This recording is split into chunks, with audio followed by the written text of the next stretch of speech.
Diego. Yes, we're recording it because if you go to YouTube and type in Creative Business Network or Creative Business Cup, you can see 17, or after this one, 17 webinars on stuff that we care about. IPR issues, internationalization, everything that can empower the culture and creative industries, but not just because we want more fashion and more stuff around us, but also because, or mainly because we want the creatives to help finding the solutions that we need for a more sustainable tomorrow. So you can find all those on YouTube. But what you also can is to sign in next week from Monday morning, the 29th of June until Friday, the 3rd of July in the evening. We will have webinars and sessions and speeches going on. Everything is about what we care about for the creative industries. We'll start with the Executive Vice President of the European Commission, Margrethe Vestager. We'll have a little chat with her about Digital Europe and about how we're going to move on from here. And then there will be, I think, 25 to 30 sessions happening with lots of interesting people. So yeah, that's the intro. Thank you all, everyone, for tuning in here. This is the last webinar before the Bright that happened next week, and then we're probably going to take a little break, a little summer break, and then we'll kind of be right back with some more stuff this fall. Diego, now we're ready for a Mentimeter, I guess. Yes, perfect. So right now we are using this Mentimeter app that where we want you to be more involved in the webinar. So right now, take your smartphone. We're going to do just two first questions to start warming up into the app. So take your smartphone, please, and please go to menti.com. Go to menti.com on your smartphones and put on the code 680161. That's the code for the Mentimeter. And now the questions will actually come when you start there. Exactly, I can see there are a few hearts. If you're there, press the heart so we know that you're there. And also remember that the code will always be on the top of your screen when you join the menti.com directly. So, sorry, on the top of this screen when I'm going to share the screen. So go to menti.com on your smartphone and use 680161. And let's start with the first question. Where are you from? You can write your country, your city. This is to start warming up into the use of the app.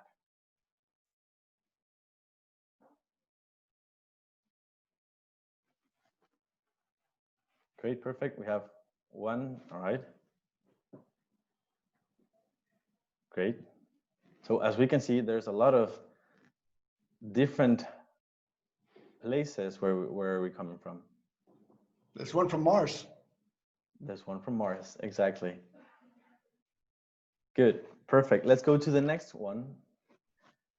What entity are you representing today? Is it a startup or SME? Is it an NGO or a foundation? A private company?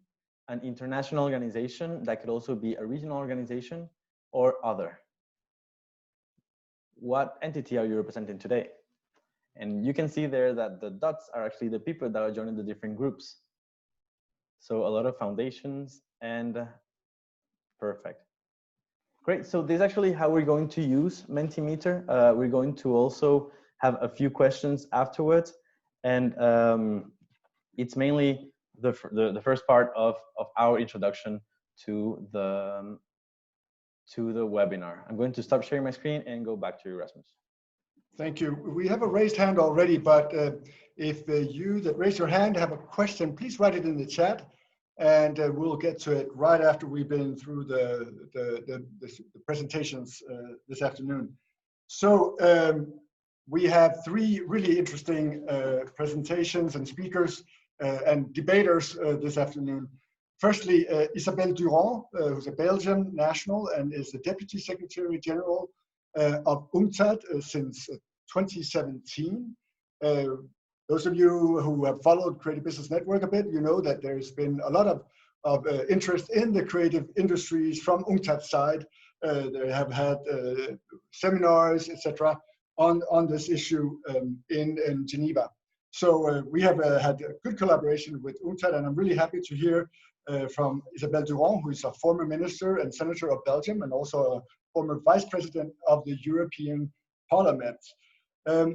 Then we also have a speaker from Agora Partnerships, the CEO, actually, Ben Powell. He was recommended for us to speak to you from our Costa Rican national partners. We have partners in some 80 countries, and you can see some of them here. We see Olesa Fortuna from Moldova. Let's see what else I can spot some others. Christina Koch from Austria. So Costa Rica said, get hold of Ben if you want to know something about creatives and sustainability, and we did. Last but not least, we have the CEO of Green City Solutions, Peter Senger. Green City Solutions won the Creative Business Cup. So the Creative Business Network organizes a competition, and we've been doing that since 2012. It was the Netherlands that won in 12, it was Croatia in 13, and it was Germany in 2016. In 2016, Green City Solution came out first, right ahead of China with Pupitar, and Green City Solution convinced the jury members that this was the most creative and best solution for the world at the moment. So looking forward to hear from Green City Solutions what has happened since 2016. So this is the presentation of the speakers, and I believe, Diego, we have 2 more Mentimeter questions, right? Yes, exactly. We're actually going to start to go back to Mentimeter to warm up into the theme of today's presentations. So let's go back to your smartphones on menti.com. And this is the second part. So creative economy and its role in sustainable development.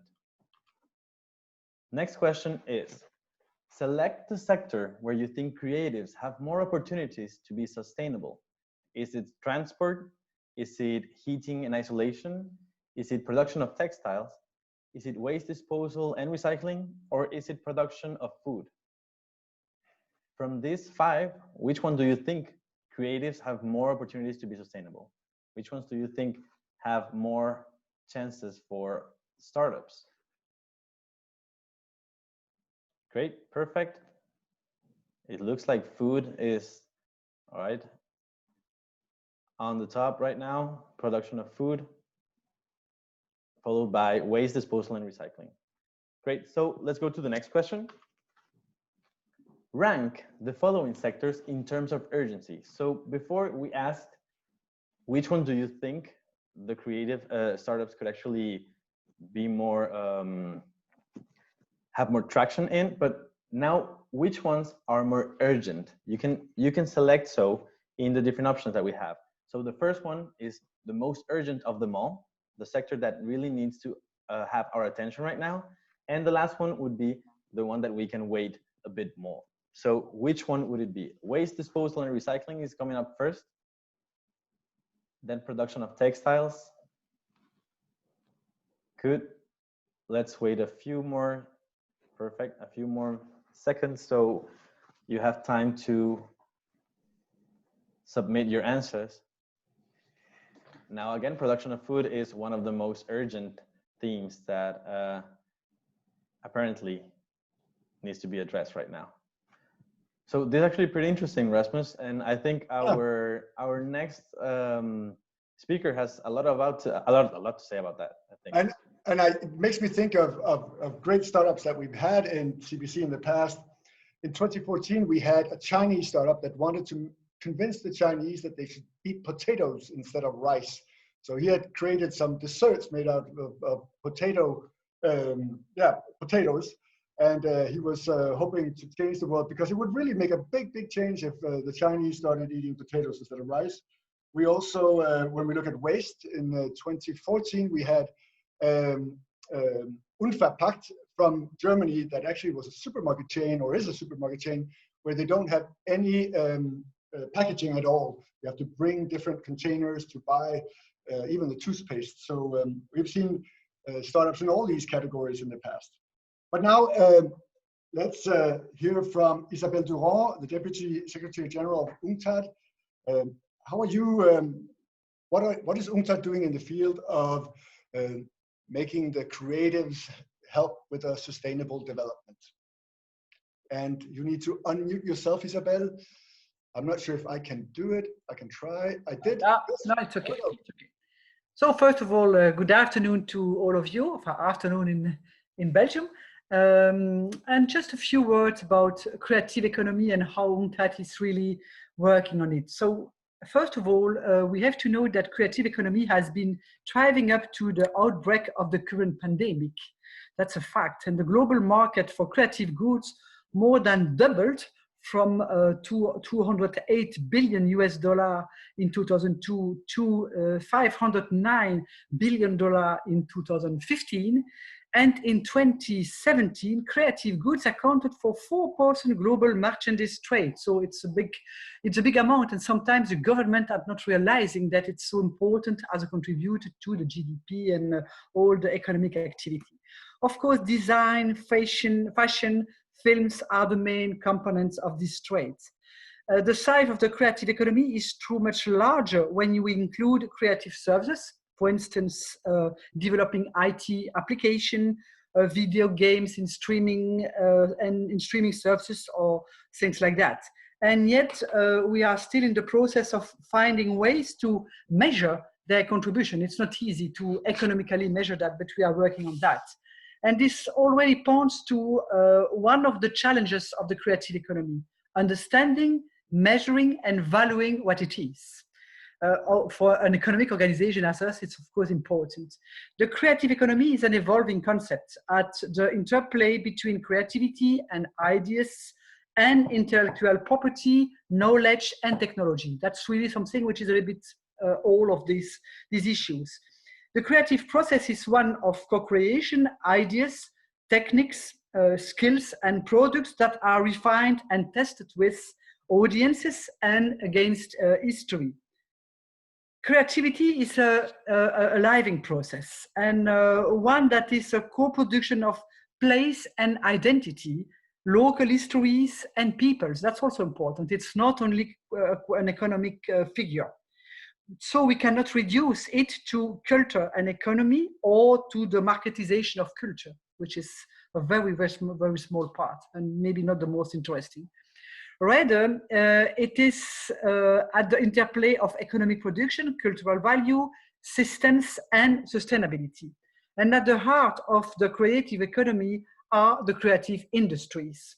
They create, produce, and commercialize products and services that use knowledge and intellectual capital as primary input.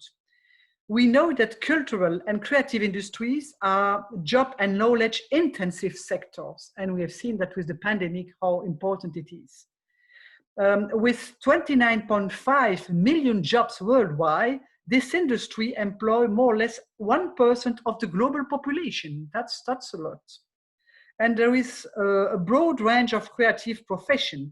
Well, the classical include artists, designers, musicians, or architects, but more recently and increasingly, the creative industries needs IT specialists. And the more classical are rather content driver than commercially oriented. And sometimes artists are not very good in this field. But they are often freelancer or individual entrepreneurs, or work as a micro or small enterprise that exist on the base of network. That's really the IT system. The creative economy has thus several features that make it an important contributor to sustainable development. It creates, so I just mentioned, jobs and support entrepreneurship. It stimulates innovation and trade, and also contributes to social inclusion and cultural diversity. So the UN consider that several features that make it an important tool for achieving the SDG, the Sustainable Development Goals. But COVID-19 has greatly affected the creative industry. The entertainment industry has come practically to a halt in the wake of confinement measure and social distancing. Well, it starts a little bit, the deconfinement is starting, it depends where and how, but well, it was really stopped for a long period, more or less 3 or 4 months everywhere. So one event after another got cancelled. Museum were closed, concert and theater hall have remained empty. But then a core characteristic of the sector, its creativity and innovation, also allowed for a certain continuity of some of its activities. Thanks to the digital technologies, many art gallery or museum offered virtual tours, while thousands of musicians, including Chris Martin or John Legend, performed concerts from home. And so they were moving from the studio to the sofa. But it was really a way to really spread cultural products. Yet digital technologies have not offered solution to all subsectors that are closely linked to it. And a lot of performers suffered and continue to suffer from absence of income, revenue, and capacity to livelihoods. The most notable example is hospitality and tourism. This sector has come to a standstill while in 2019, about 1.5 billion people crossed borders as international tourists. The UN body on tourism estimates that this number will drop in 2020 to 650 million in the best, or 400 million in the worst scenario. This implies a lot of consequences, and it implies probably a certain improvement in fulfilling very partially the Paris Agreement, but very partially on climate. But it implies that between 100 and 120 million jobs in the tourism industry are at risk. And this will affect many creative professions. Given that the sector employs a comparatively high share of women and youth, the impact will be stronger on those groups. They are typically more vulnerable in the labor market even before, and now, of course, they are more exposed to risk. So what can we expect in the near future? Difficult to say. Nevertheless, the economic contraction will reduce disposable incomes and consumer spending. Likely, this will have a disproportionate impact on non-essential goods and services. Between us, non-essential goods and services, I don't know exactly what it is, because I think that cultural products are sometimes essential and maybe more essential than others. But that's another story for the economic world or the economists globally. So it is just very important, and often it's not in the top priorities of a government that this sector could be supported very, very strongly. And it's not the first priority when a government has to really support the sector. Cultural sector or creative industry is not the first one that they would like to support. But in this vein, I want to highlight that the creative economy also offers opportunity to address some challenges of our time, such as promoting more sustainable production and consumption patterns. And let me give you the example of circular economy. Moving towards circular economy implies decoupling growth from resources exhaustion by designing out of waste and pollution, and keeping products and materials in use and regenerating natural systems. It means that when a product reaches the end of its useful life, that is exactly the opposite of plant obsolescence, which is a practice which is frankly completely crazy. We have to use, we repair, or we remanufacture it for another use. And this process requires, of course, creativity and adaptation on several fronts. We need to build new sets of skills, seek different collaboration between stakeholders in supply chain, adapt regulation, for instance, VTA or taxation for recycling, or facilitate the transfer of innovation and technology. And it requires a system-wide approach and behavioral change. Young people, as agents of change, are increasingly concerned about environmental issues, and they could play a key role in the transition towards a creative and circular economy. So before closing, let me give you some examples of what work we are doing in UNCTAD, just to know, because I'm not sure that everybody knows UNCTAD. UNCTAD is the UN Conference on Trade and Development. So we are working especially with developing countries in order to help them or to equip them to jump in the international economy, but especially in this case, understand what means creative industry and what means creative economy, which is really important because it's not the first priority for an industry in a developing countries. They are not thinking that creative economy could be a way really to promote development and especially sustainable development. So we are doing a lot, capacity building, analysis, etc. And we are just achieving national case studies on creative entrepreneurship in Algeria, in Zimbabwe, or in Ukraine. So very different examples. So I am sure that creative economy has the power to inspire present and future generation to protect, of course, the planet, sustainable development, peoples, and in their diversity, and cultures. And it's why it's really critical to let know what it is, to measure, and try to promote the possibility to develop this kind of economy and entrepreneurship. That's what I wanted to share with you. Thank you. Thank you very much, Isabel, and thank you for reminding us about the difficulty of measuring. For example, I had lots of arguments whether the mink farmers in Denmark that clearly produce fur for the fashion industry should be counted as farmers or as part of the fashion industry. And also to point out that it's we also have this importance of the non-market value that the creative industries also, the cultural and creative industries also provide. I have lots of other questions, and I'm sure the audience also have, but let's move on to the next speaker. And I believe we do that with a Mentimeter, right, Diego? Exactly, precisely. So let's go back to grabbing our smartphones. And as you can see, we are right now on the part 3 of this webinar. Go to your smartphones on menti.com and use the code 680161 for Creative Economy for Sustainable Development. And here we actually want to ask, what kind of help do developing countries need to move towards an integral development? So it's actually not who is giving it to them, but maybe what should it be focused on.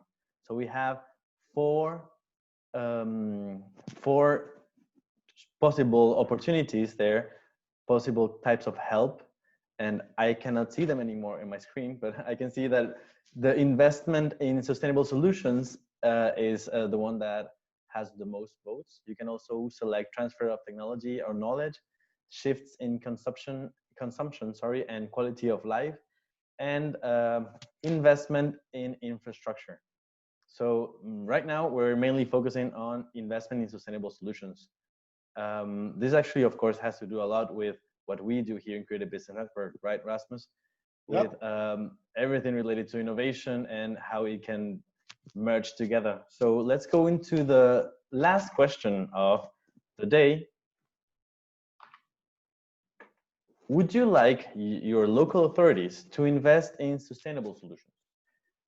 We sort of that's kind of a leading question. Exactly, it is kind of a leading question, but we want to see the balance there. If maybe the question right here would be, is it them that need to actually be the ones investing in that? Is it the local authorities, or is it more like a I don't know, like a nationwide project that needs to be done?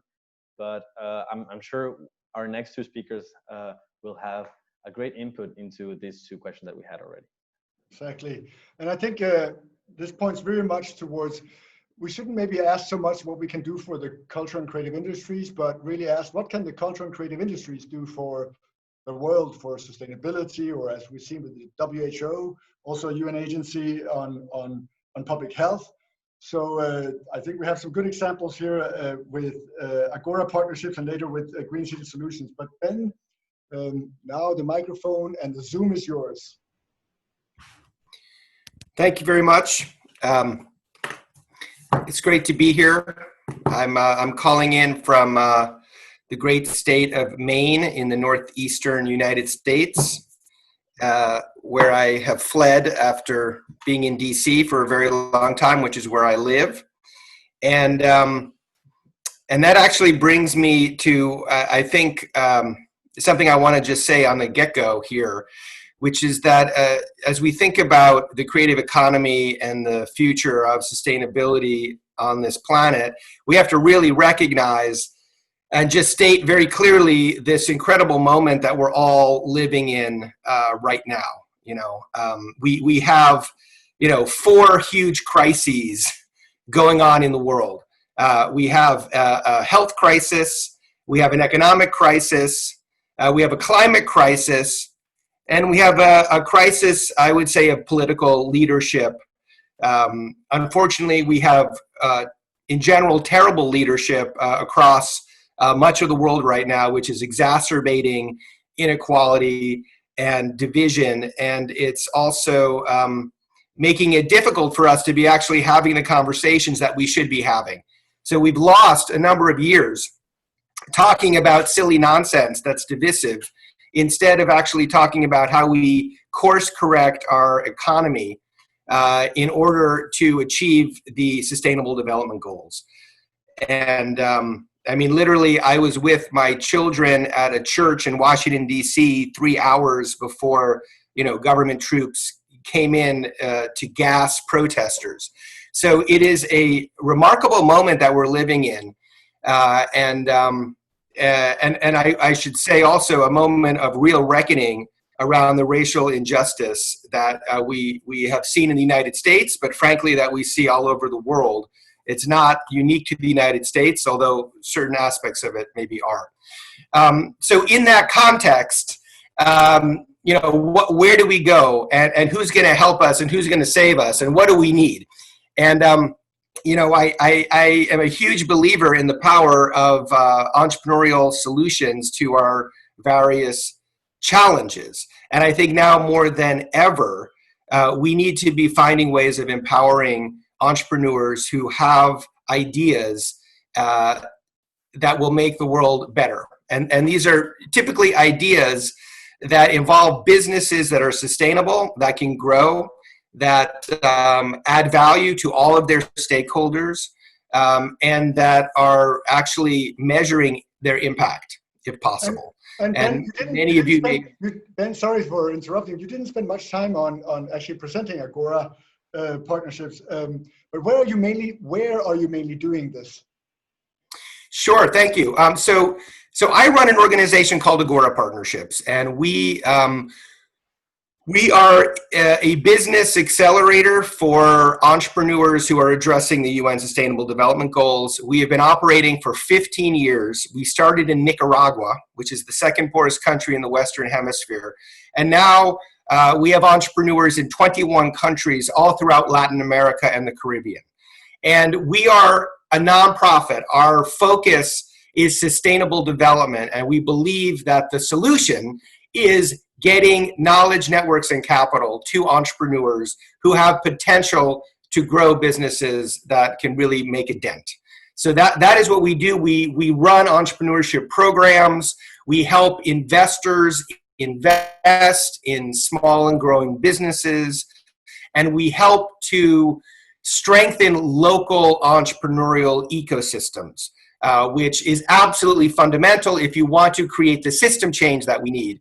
And my response to a question earlier about what do we need is what we need are institutions. We need to strengthen institutions that can be connective tissue to ecosystems and that can drive resources more effectively. It's very difficult to make a small investment in a small company. And so if you're operating in an underdeveloped economy, unless you know the right people, it's going to be extremely difficult for you to access the kind of financing that you need to grow your business. Intermediaries and entrepreneurial networks and institutions can help to make that market work better. So you're actually able to connect capital to opportunity.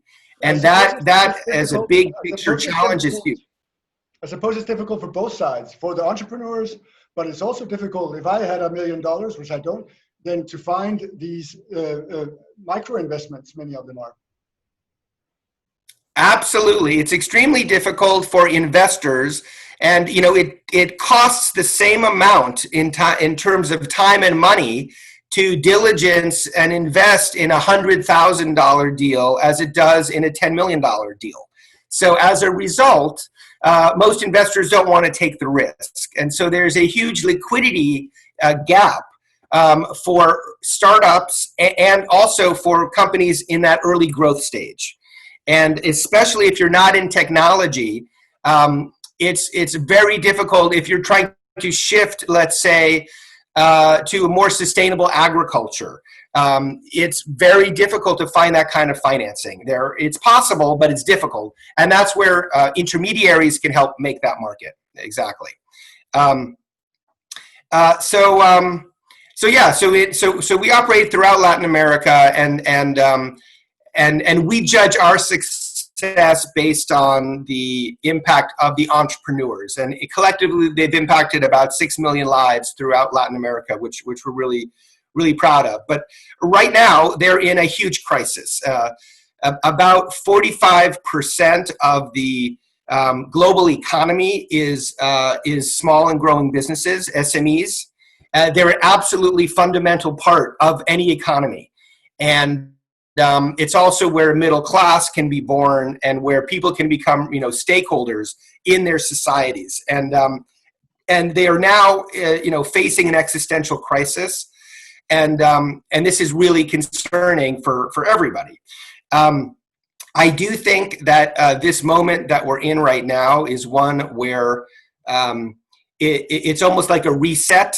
And, the World Economic Forum is talking about the Great Reset. Can we shift the way our economy operates? And ultimately, to do that, you're going to require success stories. You're going to require very successful businesses that are operating differently. You're going to need stronger institutions, groups like B corporations and groups like that are creating standards where people can say, hey, I want to operate at a higher standard. We're seeing customers more and more wanting to support those kinds of companies. All of that is hopefully helping to shift, consumerism to a more sustainable path. But it's all based ultimately on values. And I guess that's my real point that I want to make is that right now, I'm talking to a lot of entrepreneurs, and people are very fearful. They're trying to figure out how do they shift their business model, how do they pivot, how do they keep their employees, how do they make decisions? And there's tremendous ambiguity right now. And so, a huge challenge that we're all facing now is how do we manage with this terrible ambiguity and uncertainty? And I guess the advice that we're giving our entrepreneurs is, hopefully your organization has some core values, right, that you've actually thought about. This is what we believe in as an organization. And core values right now can be extremely important, because when you have ambiguity and you don't have the resources or the bandwidth that you need to make decisions, you have to, at some point, step back, take a deep breath, get yourself in a place where you are not completely stressed out, and then you need to make decisions as logically as you can. And if you have some core values that you really believe in, they can help you to make those decisions with an absence of information and with a lot of ambiguity. And so a lot of the kind of training and teaching that we're doing right now is around self-management, and how you deal with distress and how you make decisions, in this kind of environment, and how you be kind to yourself, realizing, kind of like the Greek philosopher Epictetus would say, it's like you can't change everything, and there's some things you just can't change, and you have to accept that and move forward. So I'd like to just say that. Yeah. Maybe just a quick question.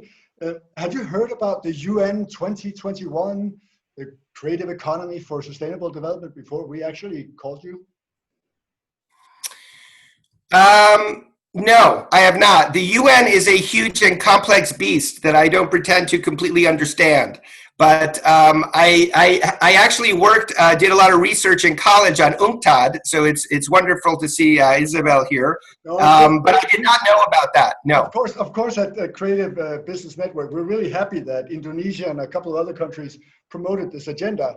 So this is really about how can designers, creative storytellers come up with solutions for that to the SDGs, whether it's women's entrepreneurship or it's good governance, etc. So I think it's a good initiative, and we are being a bit ahead of it by starting to debate it already here in 2020.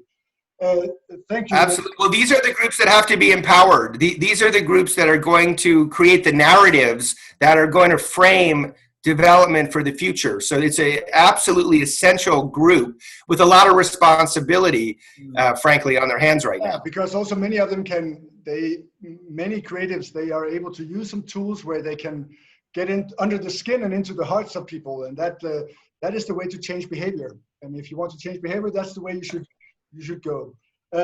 I thank you, Ben, and I would like to give the floor now to Peter Sanger, the CEO of Green City Solutions. I know for a fact that you were not in Copenhagen in November 2016. It was one of your colleagues who were there to pitch Green City Solutions in Copenhagen at the Creative Business Cup Global Finals. You won, as I mentioned, in front of China, that had come up with a way that you can learn to play the ukulele and the guitar in just 2 hours, pop guitar and pop ukulele. I have one of each at home. But Green City Solution really persuaded the jury that this was the best creative entrepreneur of 2016. 4 years have passed since that, and I wonder, Peter Sanger, where is Green City Solutions now, and how do you contribute to sustainable solutions? Great. Also, sorry, Peter. I'm going to share my screen right now because we have your presentation with us. And whenever you want to change the slide, just say next. All right? All right. Thank you.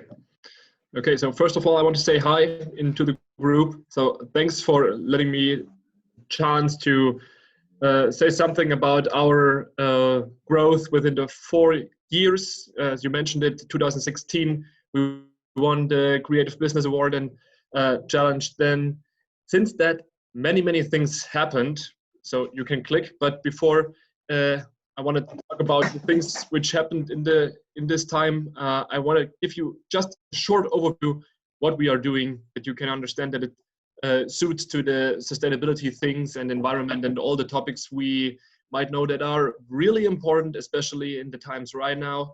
And as you can see it here, that's what we are believing in, is the user experience of nature because so many people live in cities and there are so many good reasons for it, of course.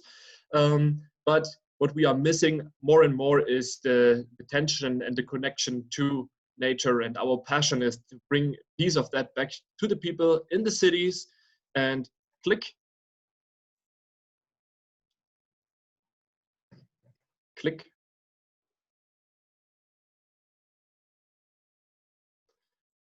And yeah, okay, great. Because it comes to air pollution. That was our motivation back in 2013 to start Green City Solutions. Because as you can see it here, 90% of all the dwellers breathe polluted air every single day. And this is not just happening in the developing countries, or maybe you see the pictures from China and so on.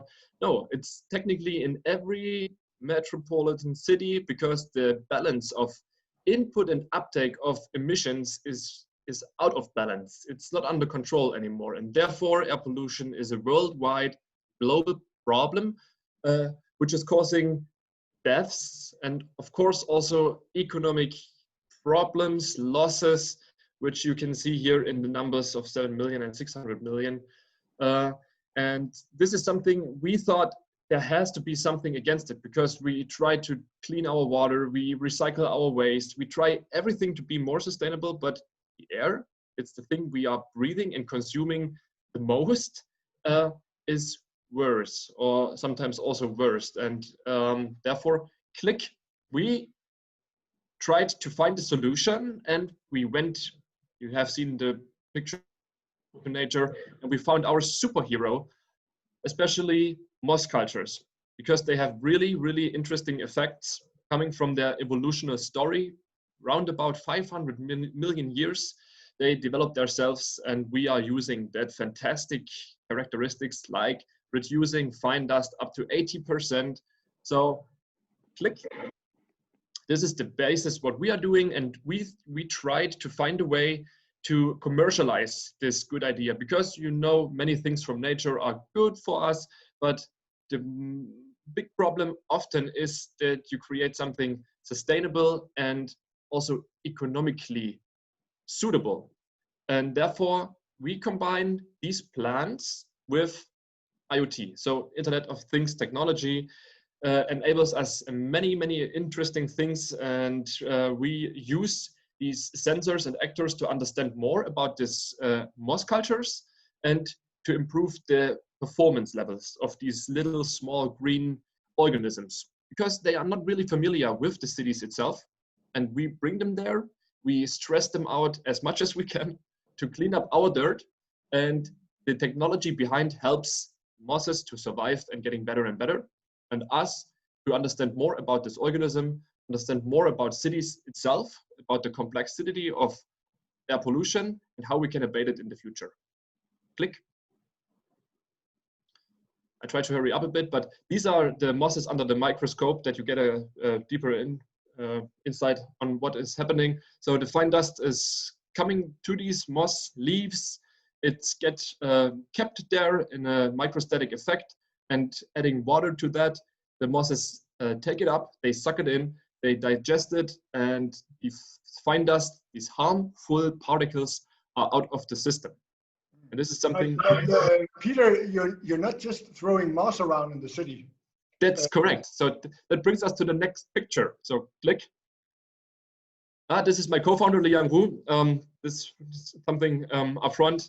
I am a horticulturist, I'm a biologist, and Liang Wu is an IT specialist. So my co-founder and myself, we are combining these two very different topics together in one company and one product. Click. This is our unique biotech air filter. As you mentioned it, we can't throw these mosses away because they get hit by dust and drought, and so really unlivable situation. Therefore, we built, let's say, a construction around these mosses to provide them with anything they need. And from this, we call them city trees. We sold approximately 50 up to now, and we gathered a lot of public interest, and we won awards, and that makes it a bit more public. But we also foreseen, click, many challenges with a new product, a new technology, in a really new environment, because the market of outdoor air pollution abatement wasn't really there back in 2013. So we had a lot of tasks to fulfill beforehand. And as you may see it here, we found also moss cultures which are turning into white color when they get overstressed. And yeah, you can use them for Christmas parties, but not for a really green looking sustainable product like the city tree should be. You must have had some architects involved, or some designers, I suppose. In the first team, we were 4. So we had one architect and city developer and a mechanical engineer also on board. So to complete these 4 kinds of expertises you need. And that you can see also in the product. But if you click once more, you can see that we did a lot of projects all over Europe to see how these products are working in the field, and especially which challenges we foreseen there. And that brought us that this product itself has to be really, really sustainable. It has to fulfill many, many different functions. And when you click once more,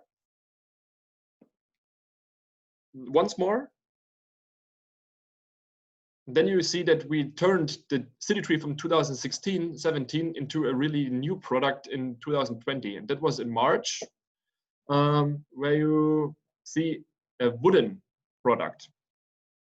So to spin the arrow to what happened within the last 4 years, we tried our best to get from a startup to a stable small company with a high quality product with a value proposition we can prove, especially scientific proof. This is not so easy with air pollution, and offering much more services around these city trees, as we have seen that it's not so easy to commercialize it. Of course, the city trees cost money, and it's sometimes really hard to find someone who is ready to spend this money on, because air is for everyone. This is a bit more to compare with the oceans. They belong to everyone, therefore it's really hard to keep them clean. With air, sometimes it's really the same thing, and therefore I can see it here in the chat. We are doing technology partnerships, for example, with the Deutsche Telekom. It's not about 5G here, but it's about widening the network and the availability of high-speed internet with small cell technology. And this is just one angle. We are thinking about how bringing more activities and services into one product, that you not just buy the fresh air and the clean air, but also connectivity, internet connection, or energy. Click.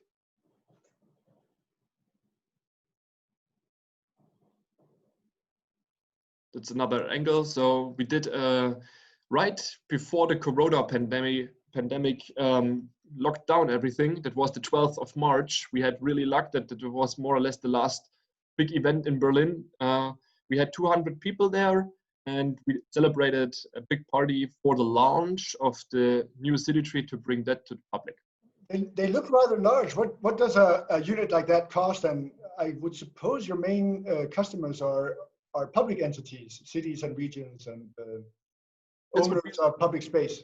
That's what we thought also in the first step, but especially in Germany, to be honest, the city responsibles and the structures, sometimes they are really hard to understand and to keep through the process, especially in the first beginning when we hadn't any reference.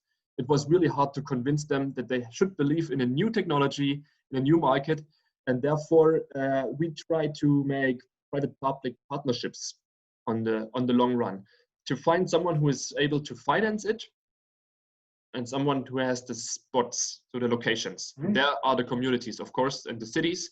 We're also selling to cities, but it's, let's say, 50-50%. How much does a unit like that we just saw cost? This is about 39,000 euros. 39,000 euros for a unit. Do you have any that I could buy to make sure the air in my garden and in my house is clean? One of the slides which are following will give you a right answer to that. For the moment, the city tree is the one we are selling, and we're also selling just the functionality. We also selling a solution for the facade. So if you don't have the spot for a city tree, then you can also bring it to the facade. The value proposition is here, of course, clean air as an experience, a tangible communication tool, because we can also implement analog and digital contents, QR codes, videos, screens, so anything you can. Can clean air really be experienced? I remember when my parents lived in Oslo, I sometimes would hyperventilate when I would arrive there in the summer because there was so much green. But otherwise, this is really something people can feel when they're nearby. That was a really big experience because, as you really say it right, clean air and dirty air is really hard to find the difference for. But as we not just clean the air, but also moistening and cooling down the air by 3 to 4 degrees in the surrounding, you can feel it. You can stay in front of the city tree and you feel this cool, windy humidity. And this makes you feeling also cleaner air. I don't know how many slides are left, but we have 7 minutes left. And I also want to say to the audience, you are welcome to ask questions to all 3 speakers. You can either, if you're shy, type them in the chat and I can read them out, or you can read them out yourself. But I know usually Gela and Olesa and Christina and Joanna, these are some of our national partners from Georgia, Moldova, Austria, and Namibia. Am I missing someone else? You're welcome to ask questions to either Isabel, Ben, or Peter. Hi. Hi, Lina. Yes. I actually already texted in the chat, but I would like to ask Mr. Sanger about I'm rather shy, I'm sorry, about the radio frequency radiation and as you mentioned, the network and expansion. I read an article saying that you are trying to implement 5G in the city trees. So what's your opinion on the subject, and if you don't What's mind? your opinion on 5G and the radio frequency radiation? Yes, absolutely. So thank you very much for this question. Often heard about that topic, and we are happy that we have a big company like the Telecom as a partner who is taking care on these really social criticized topics. As I mentioned, we don't implement 5G, as this is a technology still under proof and improvement, I guess. So we are working with small cell technology you already can find in the city. That's really harmless, and you have more than scientific proof that this is really okay, as we understand us not as someone who brings more problems to the city, like maybe harmful radiation, but fresh air in combination with harmless radiation. So therefore, this is not 5G. I just want to say that if any of you are interested in what can creatives really do for the SDGs, we have lots of fantastic examples in the Creative Business Network. And also during the last couple of months of webinars, we had a Kenyan startup that actually recycles plastic and turns it into making it part of a 3D printing company. So that's just one of many, many examples. Maybe also some of our partners would like to mention some of your, Gela, I know you also have been working with sustainability in Georgia. I think you were there when Isabelle Durand mentioned how the tourism industry has been hit by the COVID-19 crisis. And I know that for you in Georgia, tourism is a big issue. Yeah, I know. Maybe you have a question related to that.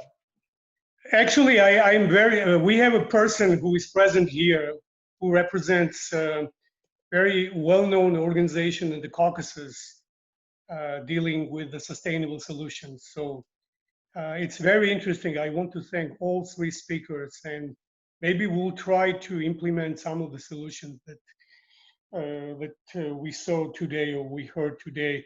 Green city solutions would be very good actually for Tbilisi, because it's one of the most polluted cities because of the urban development. And I also like the idea that the way it works, it's a PPP, it's public-private partnership. And it's something that Georgia can definitely learn from. So maybe we'll be in contact with Peter and we'll try to do something with them. But to answer your question about the tourism industry, it's a huge impact on Georgia. A lot of companies are trying to kind of switch to more efficient mode of receiving tourists. And so far, Georgia is a very safe destination, but because we have relatively few cases for COVID. But you know, everything related to travel and you know, all these regulations, we have like at least a couple of months to kind of sort. By the way, Gela, I can mention that the airports of Paris did a safe travel challenge where startups from all over the world could come up with suggestions for safe travels. We now have only 2 minutes left. So I just wondered if the three speakers have any final comments that they would like to tell us.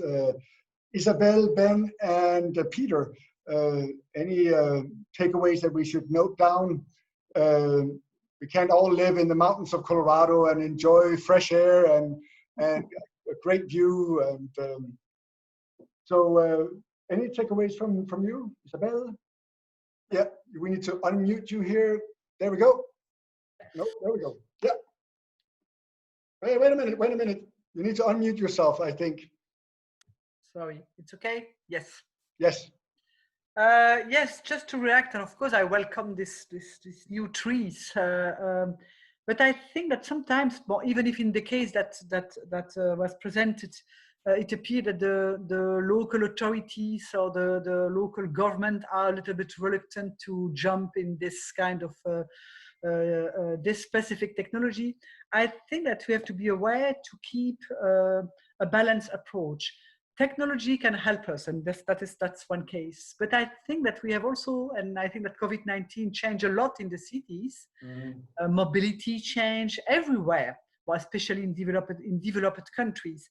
And I think that we have a balance. We have to have a balanced approach between technology and how it can help, and startup creating new solution, and changing of the behavior of the people, and changing the system as such. Because even if they are clean air, good to breathe for the people close to the trees, we have to change the level of CO2, but also the microparticle and all those different aspects which are bad for health, with a lot of problems in the cities regarding the quality of air. So it's not only the fresh air, but the quality of the different components of the pollution or the polluters.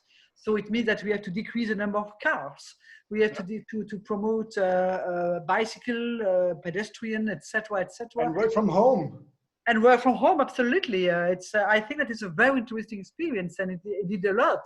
And all those who were reluctant to that, because now I think that now they realize that we can work very well. We can exchange, have international meeting without traveling, which is something which is frankly for an international civil servant as me really important. So I wanted to react to say, okay, technology solutions are key. But sometimes the government are thinking, or some anti-ecologist people are thinking that technology will change our world without changing our behavior. That's not true. We have also to change our way to consume, our way to move, our way to, and be encouraged to do that. Some of us are doing that spontaneously. Others needs, I don't know, fiscal incentive, or I don't know what, but we have also to change. So it's both. I think that technology is key, but sometimes that's actually one of the issues I will discuss with Margrethe Vestager on Monday, is how to tackle tech, because tech has also some externalities that we need to tackle. Thank you very much, Isabelle Durand from UNCTAD. Ben Powell from Agora Partnerships. Any last takeaways for us? Well, I would just say that we're going through a very turbulent time in the history of the world right now. A lot of change, and it is going to be about changing ourselves and changing our own behavior and strengthening our own resolve. And so, I guess my advice would be, if anyone's asking for advice, is sort of, put the mask on yourself first. Take care of yourself, and then you can do a better job of taking care of everyone around you. Very good advice. Peter? I think that comes with the thing of leadership, going ahead with positive emotions. And what I was really interested in, that I heard that global crises create always room for new things and create new companies, because the behavior of people changes, and there's more drive to new things. And that's why we try our best every day to believe in the positive things of a pandemic like that, and trying to come along with our business, strengthening the things, helping people right now with our solution, adapting things. And that's what I just can say, is that every crisis brings also opportunities and chances, and it's time to make this happen. We should grab those opportunities. And while I have you here, I'm going to grab you and say, Peter, that next week during Bright 2020, we have an all-star session where all the winners from 2012 until 2019 will be present, and hopefully you as well, Peter. There will be, after you, it was China that won with cell robots, then we had Israel in 18, and lo and behold, Denmark won in 2019 with urinals for women, female urinals that we have not seen before, that pee. So all the winners, and including you, Peter, are invited, and all of you, of course, are invited to be part of Bright 2020. Starts on Monday and goes all the way through Friday. Thank you, everyone. We are a bit past the time. It's 5:04 here in Central Europe. Thank you for tuning in to Creative Business Network. This is our webinars. They will continue after Bright.